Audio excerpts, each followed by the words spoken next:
श्री गोविंद दामोदर स्तोत्रम। श्री गोविंद दामोदर स्तोत्र भगवान श्री कृष्ण की शरणागति प्रदान कराने वाला, भगवान श्री कृष्ण की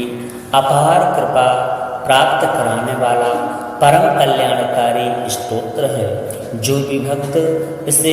नित्य श्रवण करता है, भगवान श्री कृष्ण उसके मन मस्तिष्क में समा करके उसके जीवन से सभी प्रकार के कष्टों का, दुखों का और पापों का नाश कर देते हैं और अपना दुर्लभ मोक्ष पद उसे प्रदान करते हैं। एक बार माँ यशोदा ने माखन की मटकी फोड़ने के बदले भगवान श्री कृष्ण को एक रस्सी से बांधने का प्रयास किया। कई प्रकार की रस्सियों को बांध करके माता यशोदा ने भगवान श्री कृष्ण के पेट को बांधना चाहा, पर रस्सी 2 अंगुल छोटी ही रह जाती थी। माता यशोदा ने थक करके भगवान श्री कृष्ण से कहा कि हे गोविंद, अब तुम ही बता कि तुम बंधता कैसे है। तब भगवान श्री कृष्ण ने माँ यशोदा के भाव को समझा और समझ गए कि इनके अंदर अभिमान अवलेश मात्र भी नहीं रह गया है। तब भगवान श्री कृष्ण स्वयं एक रस्सी से स्वयं को बांध लेते हैं। इस प्रकार से संसार के माया बंधन को काटने वाला यह चमत्कारी स्तोत्र है। संसार दुखों का सागर है। दुखों के सागर से मुक्त कराने वाला, भगवान श्री कृष्ण की कृपा प्राप्त कराने वाले इस दिव्य स्तोत्र को आप सभी भक्त नित्य ही श्रवण करें। जो भी भक्त इसे नित्य श्रवण करते हैं ना, भगवान श्री कृष्ण उनके ऊपर अपनी कृपा दृष्टि सदैव बनाए रहते हैं। तो आइए इस स्तोत्र को श्रवण करते हैं। अथ श्री गोविंद दामोदर स्तोत्रम।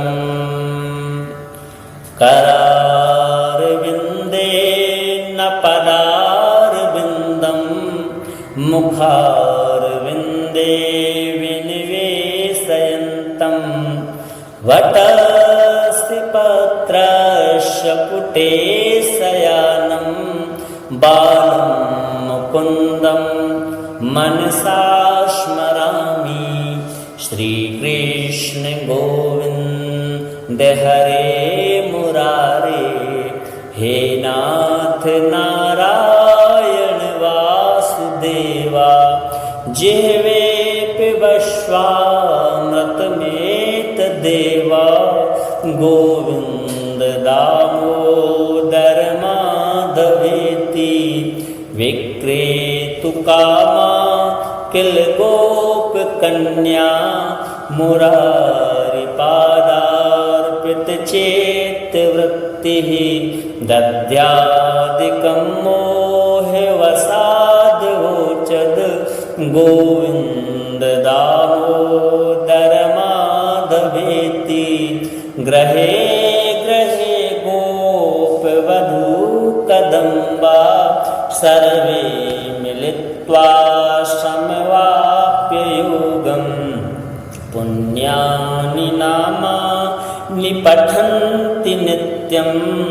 गोविन्द दामोदर माधवेति। सुखं शयनानि लये निजेऽपि, नामानि विष्णो प्रवदन्ति मर्त्या। तेनेश्चितं तन्मयतां व्रजन्ति, गोविन्द दामोदर माधवेति। जिह्वे सदैवं भज सुन्दराणि, नामानि कृष्णस्य मनोहराणि। समस्त भक्तार्तिविनाशनानि, गोविन्द दामोदर माधवेति। सुखावसाने इदमेव सारं, दुःखावसाने इदमेव गेयं देहावसाने इदमेव जाप्यं गोविन्द दामोदर माधवेति श्रीकृष्ण राधावर गोकुलेश गोपाल गोवर्धननाथ विष्णुः जिह्वे पिबश्वामृतमेत देवा गोविन्द दामोदर माधवेति जिह्वे रसज्ञे मधुरप्रिया त्वं सत्यं हितं त्वां परमं वदामि अपर्णयेथा मधुराक्षराणि गोविन्द दामोदर माधवेति त्वामेव याचे मम देहि जिह्वे समागते दण्डधरे कृतान्ते वक्तव्यमेवं मधुरं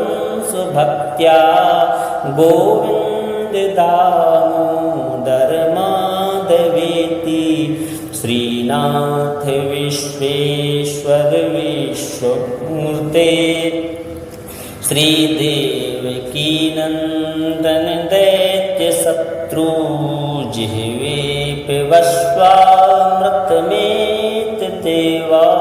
गोविन्द दामोदर माधवेति गोपीपते कंस रिपो मुकुन्द लक्ष्मीपते केशव वासुदेव जिह्वे पिबश्वामृतमेत एव गोविन्द दामोदर माधवेति श्रीकृष्ण गोविन्द हरे मुरारे हे नाथ नारायण वासुदेवा करारविन्दे न पदारविन्दं मुखारविन्दे विनिवेशयन्तं वटस्य पत्रस्य पुटे शयानं बालं मुकुन्दं मनसा स्मरामि श्रीकृष्ण गोविन्द हरे मुरारे हे नाथ नारायण वासुदेवा जिह्वे पिबश्वामृतमेत देवा गोविन्द दामोदर माधवेति विक्रेतुकामा किल गोपकन्या मुरारिपादार्पितचेतवृत्तिः दद्यादिकं मोहवसाद्वोचद् गोविन्द दामोदर माधवेति गृहे गृहे गोपवधूकदम्बा सर्वे मिलित्वा समवाप्ययोगम् पुण्यानि नामानि पठन्ति नित्यं गोविन्द दामोदर माधवेति सुखं शयनानिलये निजेऽपि नामानि विष्णो प्रवदन्ति मर्त्या तेनेश्चितं तन्मयतां व्रजन्ति गोविन्द दामोदर माधवेति जिह्वे सदैवं भज सुन्दराणि नामानि कृष्णस्य मनोहराणि समस्तभक्ताक्तिविनाशनानि गोविन्द दामोदर माधवेति सुखावसाने इदमेव सारं दुःखावसाने इदमेव गेयं देहावसाने इदमेव जाप्यं गोविन्द दामोदर माधवेति श्रीकृष्ण राधावर गोकुलेश गोपाल गोवर्धननाथ विष्णुः जिह्वे पिबश्वामृतमेत देवा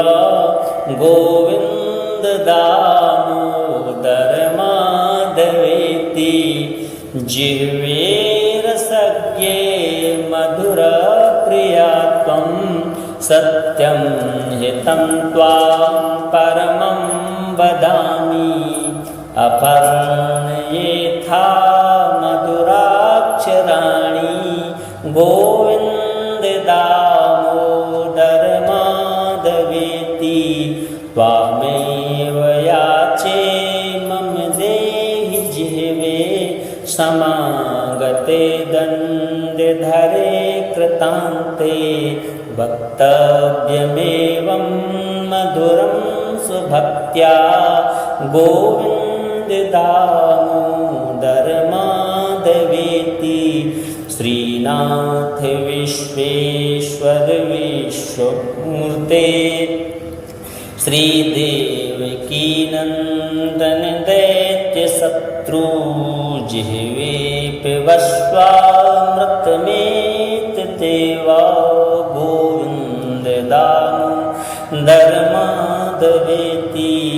गोपीपते कंस रिपो मुकुन्द लक्ष्मीपते केशव वासुदेव जिह्वे पिबश्वामृतमेत एव गोविन्द दामोदर माधवेति श्रीकृष्ण गोविन्द हरे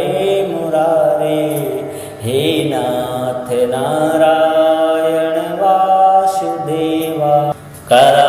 करारविन्दे न पदारविन्दं मुखारविन्दे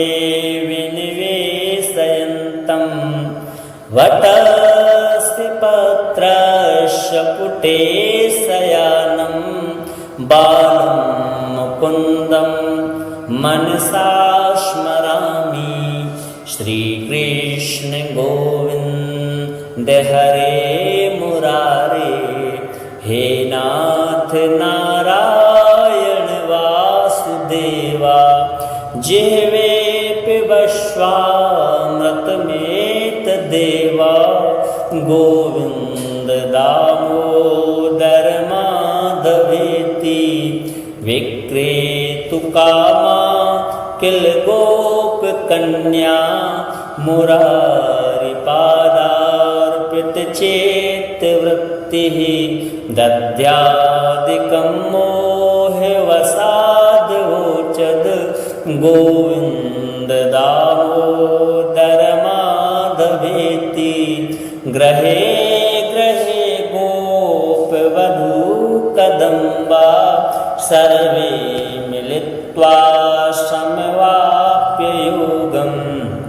पुण्यानि नामानि पठन्ति नित्यं गोविन्द दामोदर माधवेति सुखं शयनानिलये निजेऽपि नामानि विष्णो प्रवदन्ति मर्त्या तेनेश्चितं तन्मयतां व्रजन्ति गोविन्द दामोदर माधवेति जिह्वे सदैवं भज सुन्दराणि नामानि कृष्णस्य मनोहराणि समस्तभक्तातिविनाशनानि गोविन्द दामोदर माधवेति सुखावसाने इदमेव सारं दुःखावसाने इदमेव गेयं देहावसाने इदमेव जाप्यं गोविन्द दामोदर माधवेति श्रीकृष्ण राधावर गोकुलेश गोपाल गोवर्धननाथ विष्णुः जिह्वे पिबश्वामृतमेत देवा गोविन्द दामोदर माधवेति जिह्वे रसज्ञे मधुरप्रिया त्वं सत्यं हितं त्वां परमं वदामि अपर्णयेथा मधुराक्षराणि गोविन्द दामोदर माधवेति त्वामेव याचे मम देहि जिह्वे समागते दण्डधरे कृतान्ते वक्तव्यमेवं मधुरं सुभक्त्या गोविन्द दामोदर माधवेति श्रीनाथ विश्वेश्वर विश्वमूर्ते श्रीदेवकी नन्दन दैत्यशत्रु जिह्वे पिबश्वामृतमेत देवा गोविन्द दामोदर माधवेति गोपीपते कंस रिपो मुकुन्द लक्ष्मीपते केशव वासुदेव जिह्वे पिबश्वामृतमेत एव गोविन्द दामोदर माधवेति श्रीकृष्ण गोविन्द हरे मुरारे हे नाथ नारायण वासुदेवा करारविन्दे न पदारविन्दं मुखारविन्दे विनिवेशयन्तं वटस्य पत्रस्य पुटे शयानं बालं मुकुन्दं मनसा स्मरामि श्रीकृष्ण गोविन्द हरे मुरारे हे नाथ नारायण वासुदेवा जिह्वे पिबश्वामृतमेत देवा गोविन्द दामोदर माधवेति विक्रेतुकामा किल गोपकन्या मुरारिपादार्पितचेतवृत्तिः दद्यादिकं मोहवसाद्वोचद् गोविन्द दामोदर माधवेति गृहे गृहे गोपवधूकदम्बा सर्वे मिलित्वा समवाप्ययोगम् पुण्यानि नामानि पठन्ति नित्यं गोविन्द दामोदर माधवेति सुखं शयनानिलये निजेऽपि नामानि विष्णो प्रवदन्ति मर्त्या तेनेश्चितं तन्मयतां व्रजन्ति गोविन्द दामोदर माधवेति जिह्वे सदैवं भज सुन्दराणि नामानि कृष्णस्य मनोहराणि समस्तभक्तार्तिविनाशनानि गोविन्द दामोदर माधवेति सुखावसाने इदमेव सारं दुःखावसाने इदमेव गेयं देहावसाने इदमेव जाप्यं गोविन्द दामोदर माधवेति श्रीकृष्ण राधावर गोकुलेश गोपाल गोवर्धननाथ विष्णुः जिह्वे पिबश्वामृतनेत देवा गोविन्द दामोदर माधवेति जिह्वे रसज्ञे मधुरप्रिया त्वं सत्यं हितं त्वां परमं वदामि अपर्णयेथा मधुराक्षराणि गोविन्द दामोदर माधवेति त्वामेव याचे मम देहि जिह्वे समागते दण्डधरे कृतान्ते वक्तव्यमेवं मधुरं सुभक्त्या गोविन्द दामोदर माधवेति श्रीनाथ विश्वेश्वर विश्वमूर्ते श्रीदेवकी नन्दन दैत्यशत्रु जिह्वे पिबश्वामृतमेत देवा गोविन्द दामोदर माधवेति गोपीपते कंस रिपो मुकुन्द लक्ष्मीपते केशव वासुदेव जिह्वे पिबश्वामृतमेत एव गोविन्द दामोदर माधवेति श्रीकृष्ण गोविन्द हरे मुरारे हे नाथ नारायण वासुदेवा करारविन्दे न पदारविन्दं मुखारविन्दे विनिवेशयन्तं वटस्य पत्रस्य पुटे शयानं बालं मुकुन्दं मनसा स्मरामि श्रीकृष्ण गोविन्द हरे मुरारे हे नाथ नारायण वासुदेवा जिह्वे पिबश्वामृतमेत देवा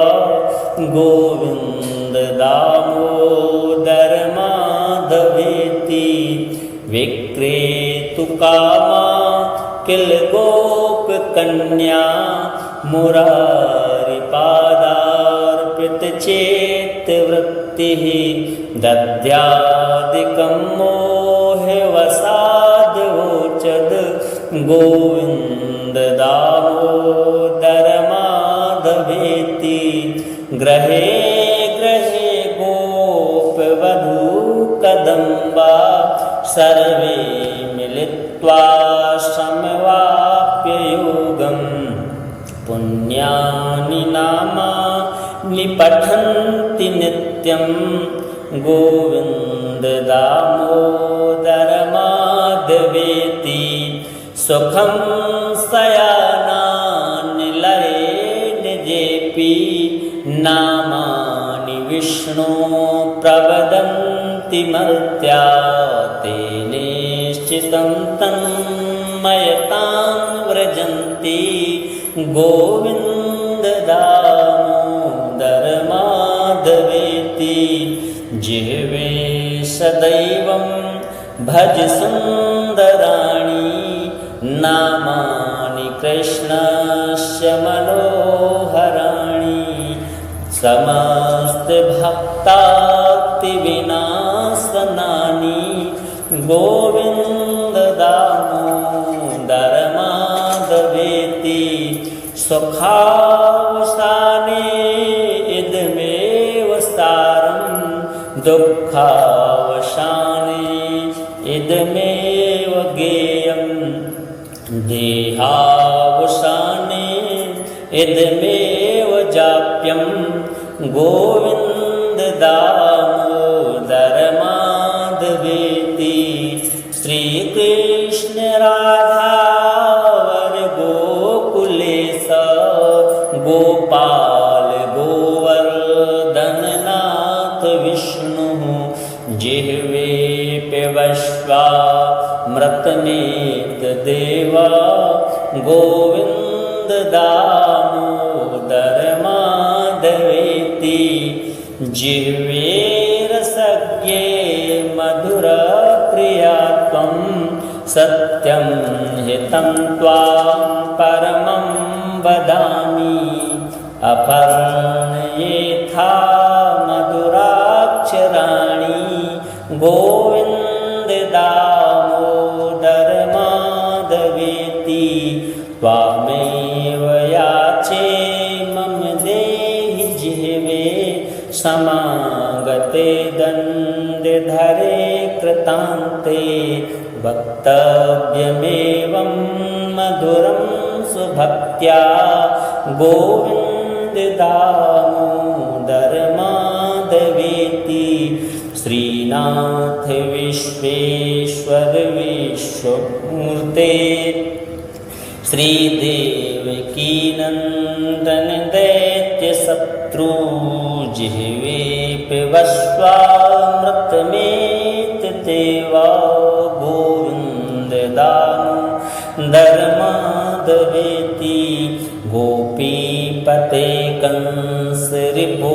मुकुन्द लक्ष्मीपते केशव वासुदेव जिह्वे पिबश्वामृतमेत एव गोविन्द दामोदर माधवेति श्रीकृष्ण गोविन्द हरे मुरारे हे नाथ नारायण वासुदेवा करारविन्दे न पदारविन्दं मुखारविन्दे विनिवेशयन्तं वटस्य पत्रस्य पुटे शयानं बालं मुकुन्दं मनसा स्मरामि श्रीकृष्ण गोविन्द हरे मुरारे हे नाथ नारायण वासुदेवा जिह्वे पिबश्वामृतमेत देवा गोविन्द दामोदर माधवेति विक्रेतुकामा किल गोपकन्या मुरारिपादार्पितचेतवृत्तिः दद्यादिकं मोहवसाद्वोचद् गोविन्द दामोदर माधवेति गृहे गृहे गोपवधूकदम्बा सर्वे मिलित्वा समवाप्य योगम् पुण्यानि नामानि पठन्ति नित्यं गोविन्द दामोदर माधवेति सुखं शयनानिलये निजेऽपि नामानि विष्णो प्रवदन्ति मर्त्या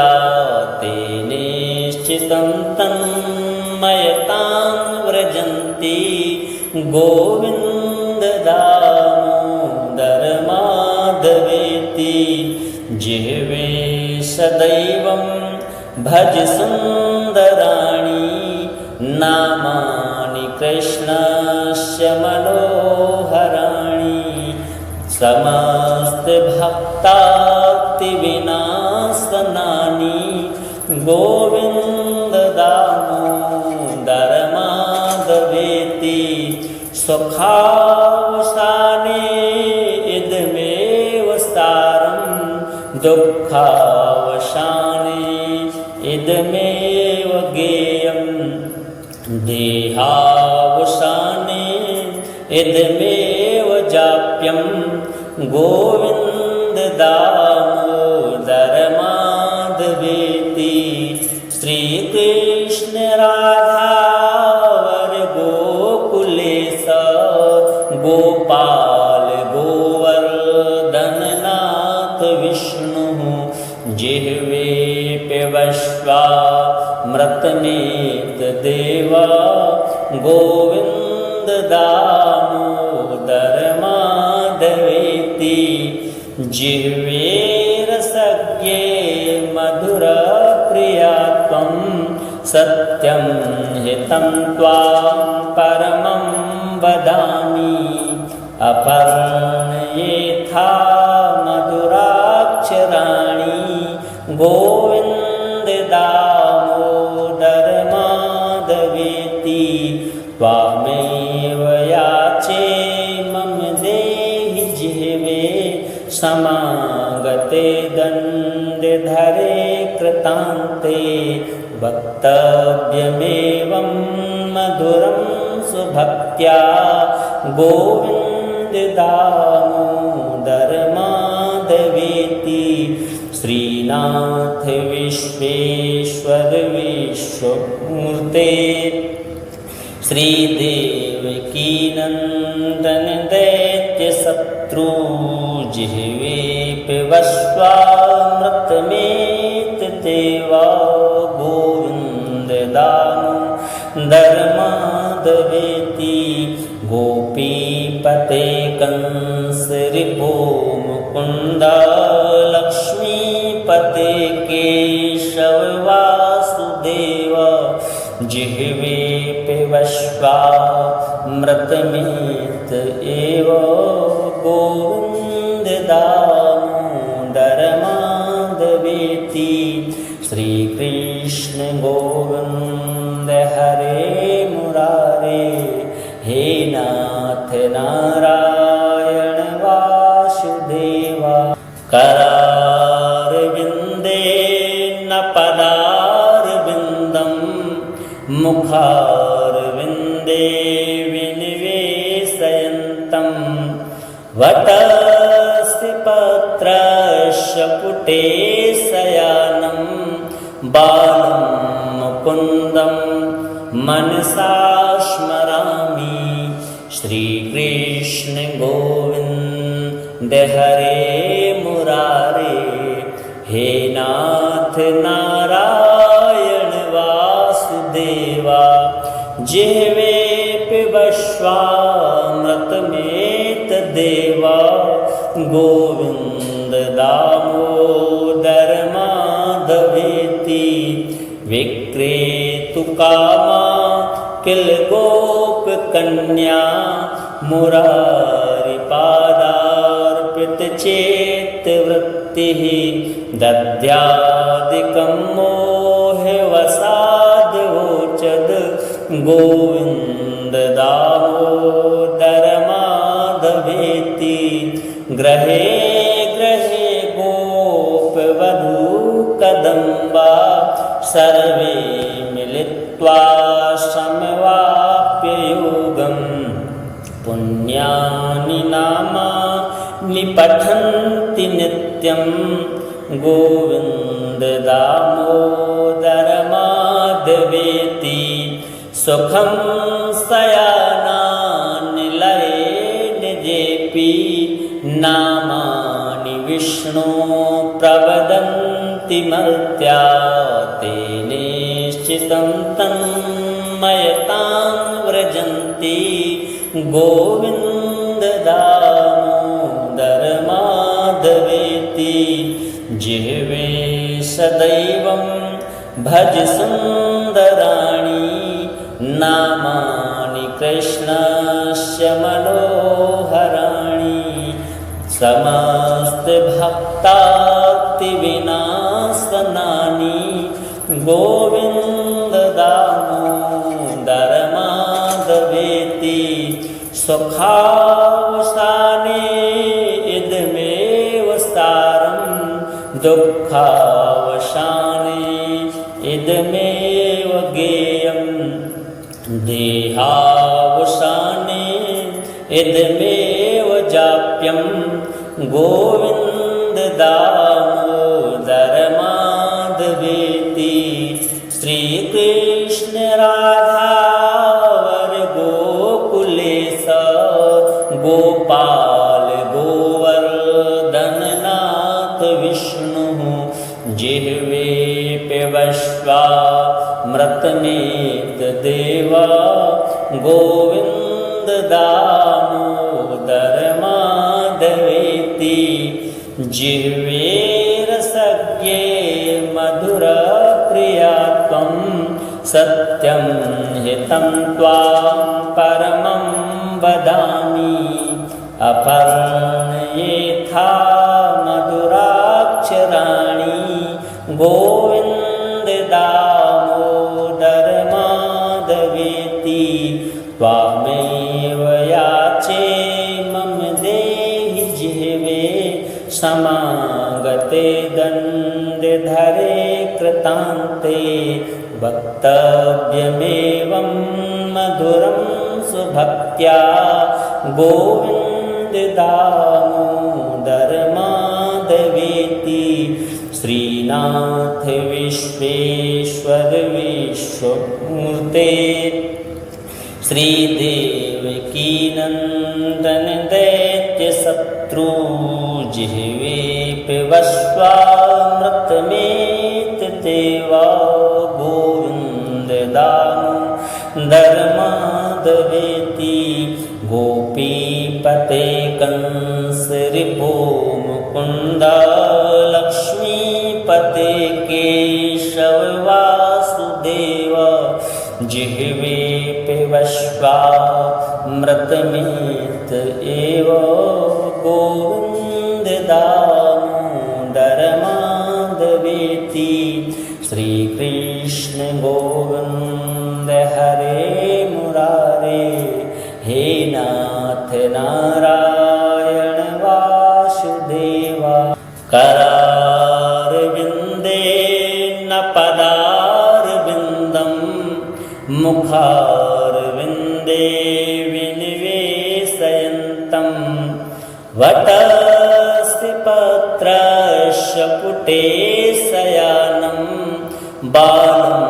मुकुन्दं मनसा स्मरामि श्रीकृष्ण गोविन्द हरे मुरारे हे नाथ नारायण वासुदेवा जिह्वे पिबश्वामृतमेत देवा गोविन्द दामोदर माधवेति विक्रेतुकामा किल गोपकन्या मुरारिपादार्पितचेतवृत्तिः दद्यादिकं मोहवसाद्वोचद् गोविन्द दामोदर माधवेति गृहे गृहे गोपवधूकदम्बा सर्वे मिलित्वा समवाप्य योगम् पुण्यानि नामानि पठन्ति नित्यं गोविन्द दामोदर माधवेति सुखं शयनानिलये निजेऽपि नामानि विष्णो प्रवदन्ति मर्त्या तेनेश्चितं तन्मयतां व्रजन्ति गोविन्द दामोदर माधवेति जिह्वे सदैवं भज सुन्दराणि नामानि कृष्णस्य मनोहराणि समस्तभक्तातिविनाशनानि गोविन्द दामोदर माधवेति सुखावसाने इदमेव सारं दुःखावसाने इदमेव गेयं देहावसाने इदमेव जाप्यं